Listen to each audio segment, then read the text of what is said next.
So our job here on problem number 20 is to give a possible formula for this curve. And this curve looks very what? It looks very exponential. Well, if it looks exponential, then we're looking for an equation of the form y is equal to what? Q sub 0 times a to the t power. That's what we're looking for. We're looking for an equation of this form.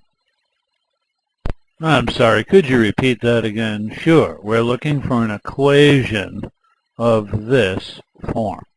Y equals Q sub 0 times a to the t power. Now we actually have numbers here. 2, 12, and over 0 up 3. So, because of that, I can change this form around a little bit.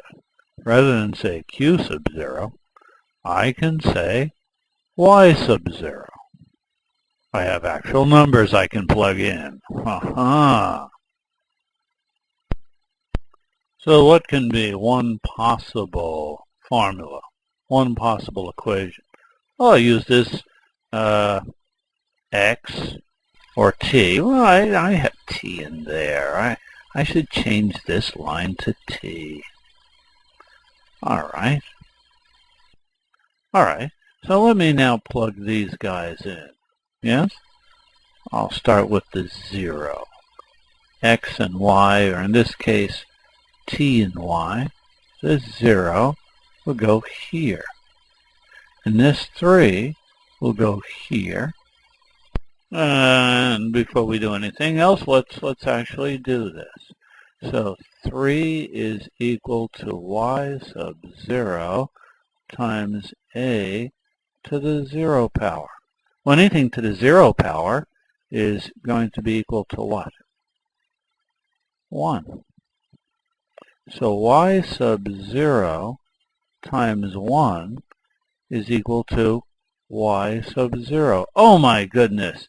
3 is equal to y sub 0. But I'm not finished yet. We've figured out what is y sub 0. It's equal to 3. But we haven't figured out what's the base a yet. To do that, we're going to use the other point, 2, 12. What are we going to use 2, 12 for? To figure out the base a. Because we already figured out what y sub 0 was. Well, here would be the t. Where would I put this? I'd put that here. What about the y? X, y, t, y, I mean. I'd put that y over here. Okay, let's see what we get here. I'd have 12 is equal to y sub 0 times a to the what power? To a squared. What do we do now? Didn't we just do this a second ago? Didn't we just say 3 was equal to y sub 0 times a to the 0 power, and a becomes a 1? Yeah. Didn't we just do that? And then y sub 0 times 1 is equal to y sub 0, so y sub 0 is equal to what? 3. Oh my goodness! We got that from just a moment ago, didn't we? Why don't we use that? It's all on the same line. Wow.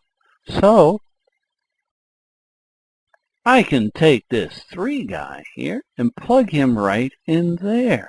Ho, ho, ho, ho, ho. Let's see what happens. And I'm going to put the 3 in there.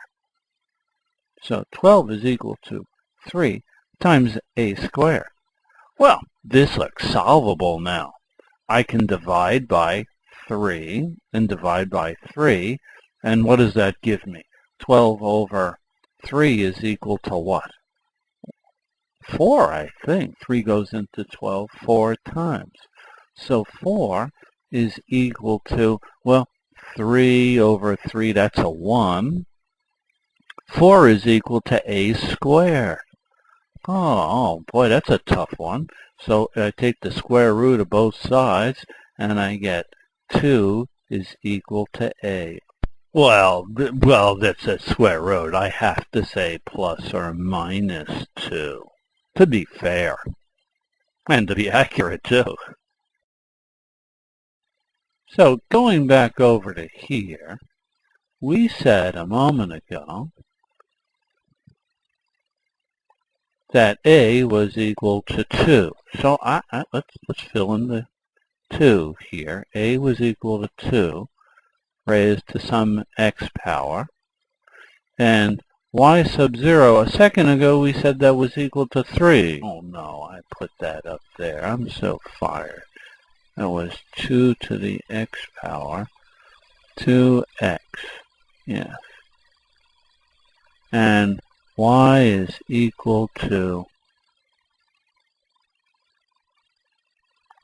3 times 2 to the x power.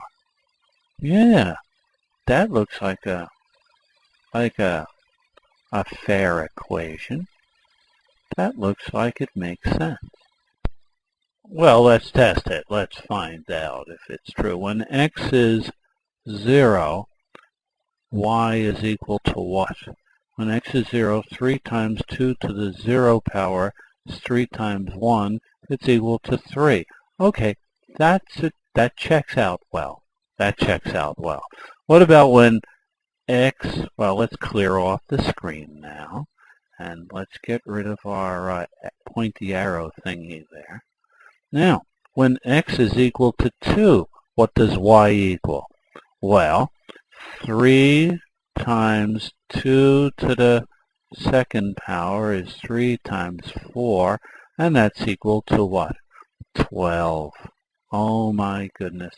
And isn't that exactly what we have here? When x is 2, y is 12. Oh my goodness. So, this looks like it works, and that this equation is a good representation for this line. That's it. I'm out of here. So long now.